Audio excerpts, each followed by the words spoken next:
Don't let this happen to you.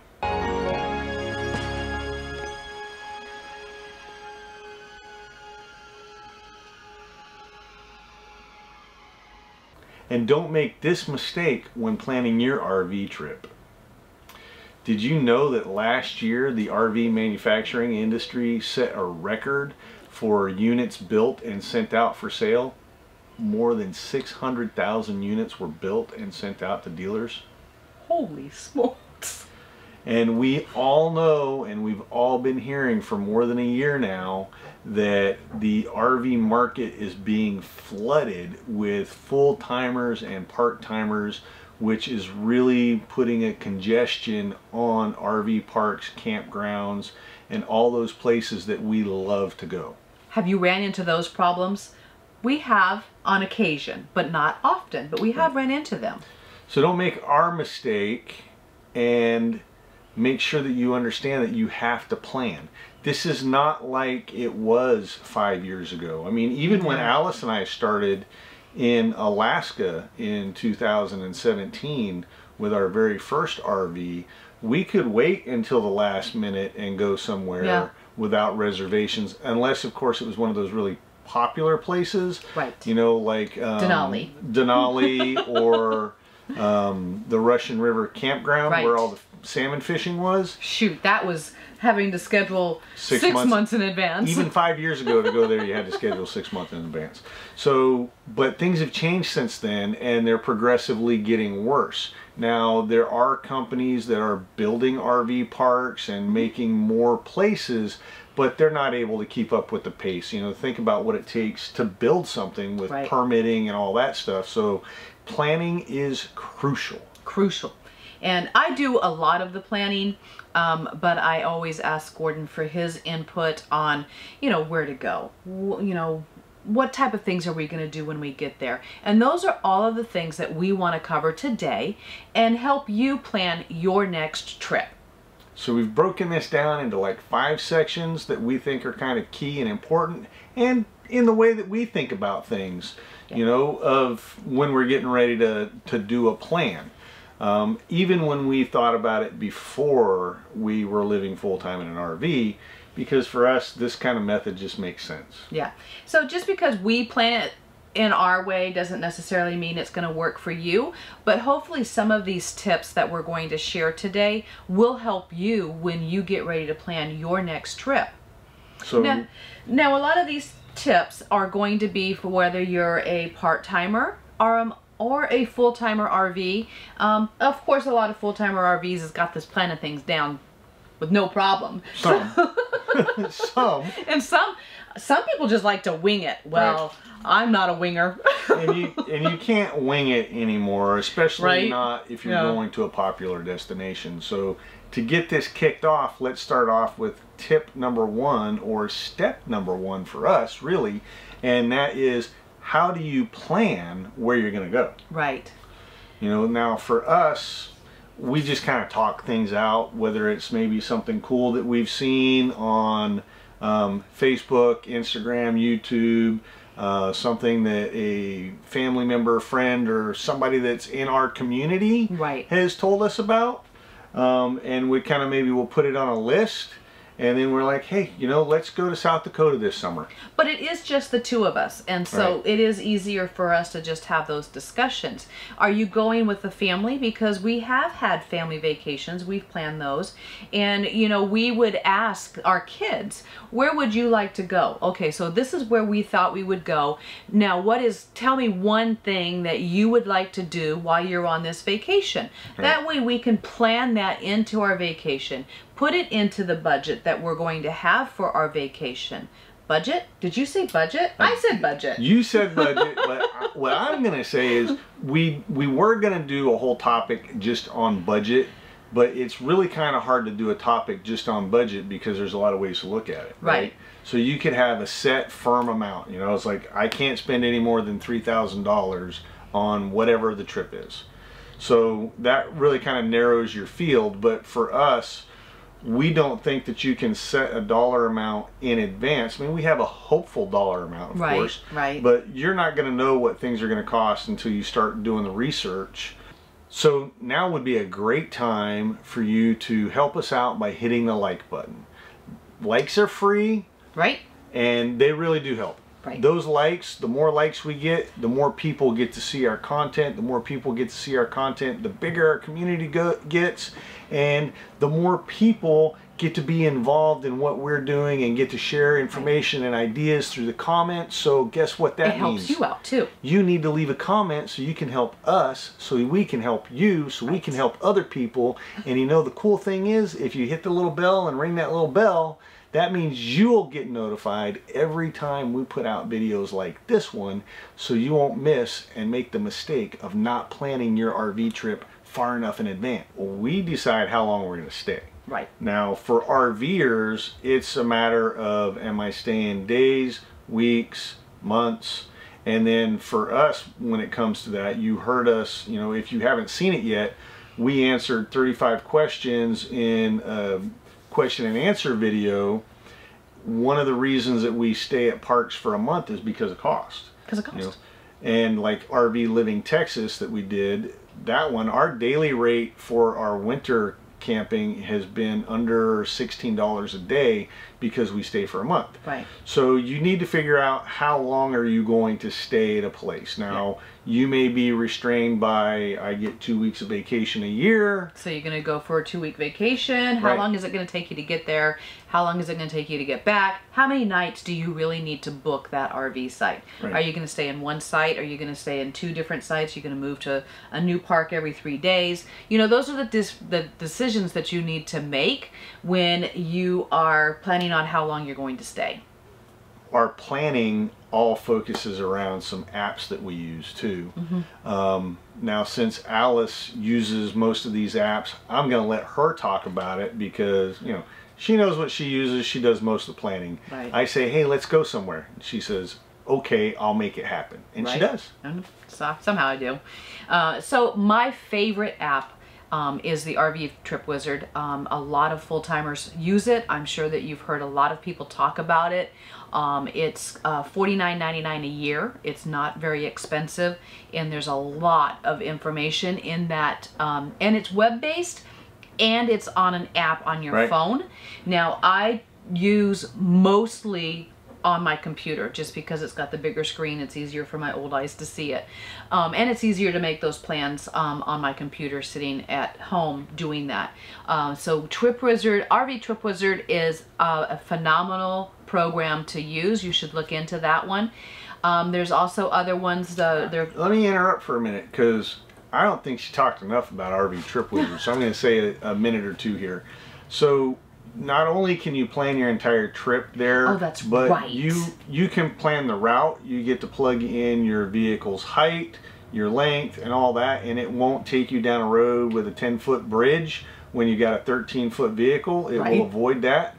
But campgrounds, it has loads and loads of campgrounds in the program. You can read reviews on the campground and you can see what other people have said is available there. Right. We use AT&T cell phones and we use AT&T SIM card for our PepWave router, so we have internet. So you can see on RV Trip Wizard what people have said about AT&T, whether it works there or not. Right. The other thing that I use RV Trip Wizard for, and I am guilty of this big mistake too, is I make notes. There's a place where you can make notes on the campground that you have chosen. So as soon as I'm booking that reservation with the person online or on the phone or either online, I will type in all of my notes. What is my arrival date? What is my departure date? What is the cost? How much of a deposit did I put down? Do they charge me extra for electricity because we're staying the 30 days? Who did I talk to? I put all of that information into the notes that that they supply for you. And there's also a lot of different fields that you can fill in also if you want to put in all of that information.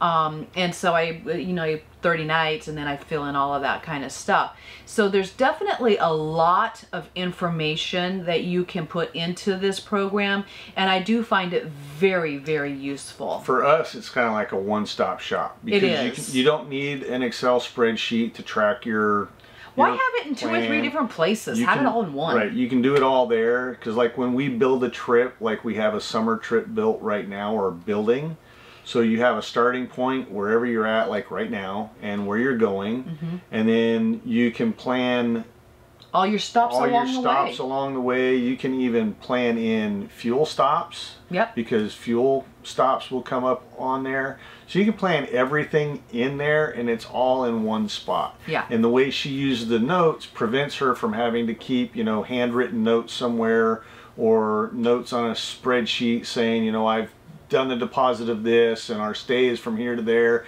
It's all just in the notes section in RV Trip Wizard. So let me give you a little situation that I ran into.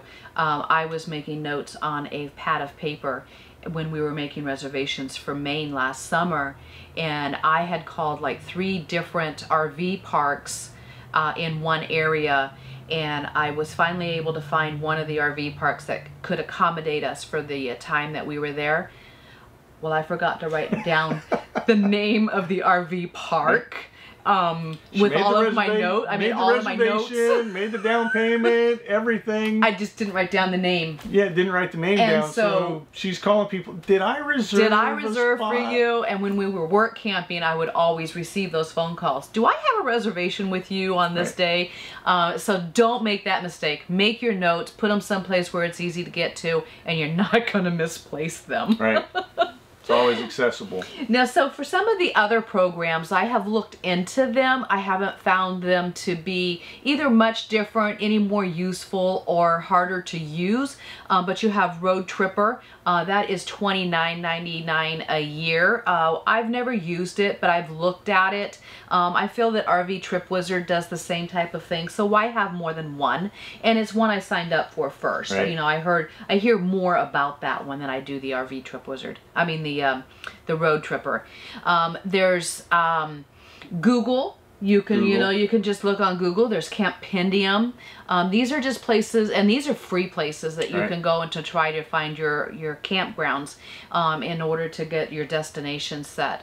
So there's just a lot of different places out there. Now, some of the apps that I use when we get someplace is like All Trails. That's just an app. It tells you where to go hiking. We love to go hiking. We want to find places to go hiking. That's free. Bring Fido.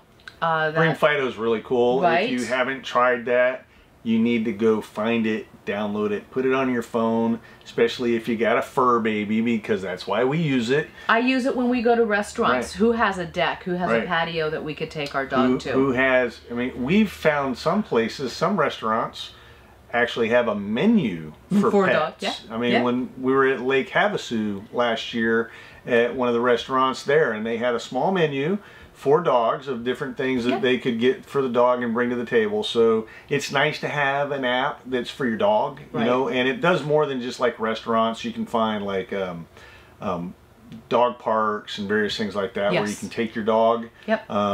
So it's a good app to have if you got a dog. I've never used it for campgrounds because I haven't found a campground that won't take a dog. And if they tell me, you know, usually they ask you what kind of breed of dog that you have, you know, so I've never had a problem with a campground, so I don't use it for that. It does tell you some trails and stuff too, but I like All Trails. There's also a National Parks app that will give you a lot of information on trails inside of a national park, and you can pull it up. And I actually keep track of all of the hikes that we have taken in each one of the different national parks, and it's just kind of a way to just keep track of what you've done. So it's kind of cool to look back at that. So take a look at that app also. Now, recreation.gov is another thing that if you don't have a membership to or an account. It's free. It's free. But almost everything that is through the U.S. government and a lot of states as well, as far as like U.S. government campgrounds and state campgrounds and stuff like that, national parks for their camping are all done through some of them are recreation.gov.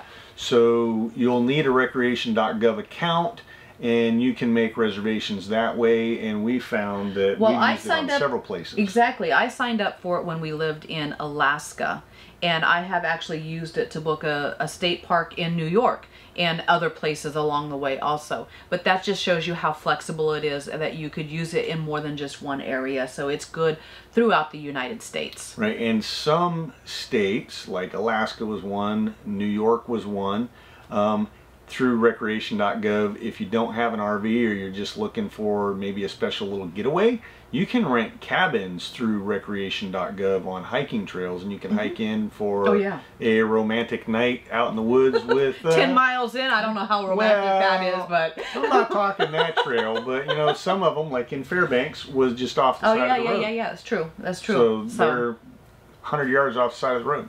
Maybe that might be romantic. See? Okay, so we've talked about picking your place, how long you're going to be there, different websites and apps that you can use to get there is all part of your planning. So what's next? How are you going to get there? What route are you going to take? I mean, if you're driving, you know, some people are like, I want to stay on highways and interstates because there's plenty of exits where I can find gas with no problem. Some people are like, I want to avoid highways and stay on back roads and small country roads because the views are much nicer and there's less traffic. That's great if you have a small rig. Right? We've ended up in some pretty hairy, scary situations. We have. A couple of them going into Pigeon Forge for sure. Right. So for us, we usually will pick highways just because it is easier to find truck stops, because we use truck stops to refuel when we're traveling and towing. You know, picking your route is key. Now for us, we don't like driving more than 300 miles a day. Right. So depending on how far our location is from where we're at, then we start planning those spots in between. Right. It's like last year when we did our Harvest Host Coast to Coast series, where we traveled from California to North Carolina using predominantly Harvest Host locations. We knew every 3 or 4 days we were going to want to stop at an RV park to, you know, kind of recharge our batteries. Right. Because we were going to need to do laundry, empty tanks, put more water in our fresh water tank. Rest for a minute. Right, rest for a little bit. So we had a starting time, May 2nd, I believe it was, when we left California, and we had a reservation at a RV park in North Carolina for, I believe it was June 3rd or something like that. So then we just like, okay, we're going to take 3 days to get to Albuquerque. Now we need a spot in Albuquerque, and it's going to take us maybe a couple days to get here. And we just booked a couple of RV parks along the way, giving ourselves, you know, our 300-mile-a-day window for travel. The nice thing about Harvest Hosting too, now we are affiliates for Harvest Host. There's a link in the description below. So if you hit that show more down below, you'll find our links down there. In the description. In the description that's below. And our Harvest Host will save you 15% off of your annual membership fee. Boondockers Welcome is included in those well, you can add it to your membership fee, so it's a little bit more if you have Boondockers Welcome and Harvest Host. The nice thing about Harvest Host is you can call same day, or you can call 24 hours in advance, or you can call 3 weeks in advance. I've called in advance when I knew where we were going to be stopping for advance, and they love it. And I've also called same day, and they're okay with that. So Harvest Host is a very flexible way to have a stop for the night. That way you don't have to end up in Walmart or Cracker Barrels. Although we've done that also. We've done that too. And so Harvest Host is a great program to look into. They have over 2,000 areas to stop in, wineries, farms, all kinds of breweries, distilleries, golf courses if you want to add that to your membership. So there's a lot of different places that you could stop along the way, which makes it a little bit more of an enjoyable trip than Walmart. All right. Step number 5. Step number 5 already. Seems like just going through this so fast. So this is I love this part. What are you going to do when you get there? There's a lot of stuff to do. It's hard. It could be hard to find things if you're not looking for them. Right. Now, the thing I'll say on this is it goes right back to the very beginning of this video, which is planning. Planning. So when you try and figure out what you're going to do, you're going to want to figure out how popular is it. Right. Because, again, you might need to plan that way out in advance, not just show up and be like, hey, we want to go horseback riding. Sorry, you know, we'll see you in 3 weeks. Right. So you have to know when you're picking the things that you want to do. You know, it's like when we went to Glacier National Park, we did a lot of hiking. We learned really early, the trails are wide open. The problem was the parking lots. Yeah. And so you had to go in really early in the morning if you wanted a parking spot so you could go hiking. Right. Now, when we decided that we were going to go horseback riding in Glacier, it wasn't as big of a deal to get a reservation, but again, I would opt to make a reservation as early as possible. Right. It's kind of hard to lock yourself into something too soon, though. Right. So how do you find things to do? My first step that I do is I go to Google and I'll type in top 15 things or top 10 things to do in. And I do it everywhere we go. So we're going to Fredericksburg next, and so I've already put in what to do in Fredericksburg, and we have already started a list of what we want to do when we get there. That way, all we have to do now is pull up that list. Now, when I'm on my Instagram, thank you to everybody who is on Instagram. Even if you're not following us, I look at everybody's Instagrams, and if I find a place that looks cool, I'll put it on my list. Right. We found Jacob's Well that we're going to go to, and that was on Instagram, and it was like, oh, cool, look at this. Let's go here when we're in this area. Right. And Gordon has found a bunch of different things too. You can also go to visit whatever state, like visit Texas. And they have a website that has a whole bunch of different things that you can go and do. And then you kind of look and see if it's in the area that you're going to be. I got to cut you off now. You need to refer people to YouTube, you know, top things to do in Texas, or, I don't know, RV living in Texas. You know, things like that. Well, maybe they should subscribe and ring the bell so they can get notified every time we put out a new place. There you go. So for me, it just shows how we both kind of think a little bit differently, which is fine. But she thinks Google, I think YouTube. I know. I always think YouTube. When I want to know something about some place or something, my first thing is go to YouTube.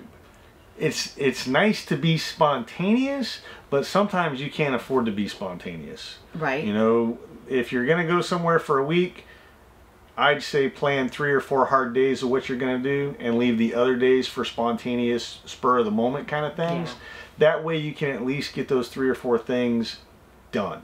And it's nice to just have a downtime anyways. You know, so there's a lot of different ways that you can find something to do on wherever you're going, whatever your destination is. But of course the best way is YouTube, by subscribing and watching us, because we'll tell you where to go and the fun things to do when you're there. And even better is our community is getting bigger. Right. And people are leaving comments in our videos letting us know cool things to do. We've been talking about going to Fredericksburg in the last couple of videos, and we're getting comments, hey, don't forget, you need to go here and do this. And guess what we do? You know, we put that on our list of things to do. So, you know, watch our videos, comment on our videos. Tell us where we need to go so we can show it to everybody else. And so everybody else gets ideas, you know, because we're not going to know everything. We're not going to be able to share everything. And we're not going to be able to go everywhere, but that's another reason why we decide to stay a month in a place that gives us more time to do all of this stuff that you guys keep recommending to us. Right. So we wanted to bring something else to your attention. Again, back down at that show more in the description. If you click on that, you'll see that there's a link to Buy Me a Cup of Coffee. Now, Buy Me a Coffee is a place where you can go and you can make a one-time donation if you want to help support our channel. A single cup of coffee is $2, and you can buy us as many cups as you want depending on how much money you might want to donate. Now, we're also in the works of starting a membership where you'll be able to become a member, which we're going to call roamers. Right. Because we're roaming with the Ramsays. Why not roamers? So once we get our roamer section set up, you'll be able to be a member, which will give you exclusive access to us, and we'll set up, we're still working on what exactly is going to be part of the membership, but we know it will be access to a private Facebook group that we'll do daily updates in, and possibly be opportunities for some Zoom interactions, calls, or something like that. We haven't totally figured it out yet, but we're working on t-shirt designs that we're going to be putting out. So a lot of good things coming soon. Hey, thanks, and we're happy to have you as part of our community, and we really do care about you. So thanks for joining, and thanks for watching, and we'll see you next week.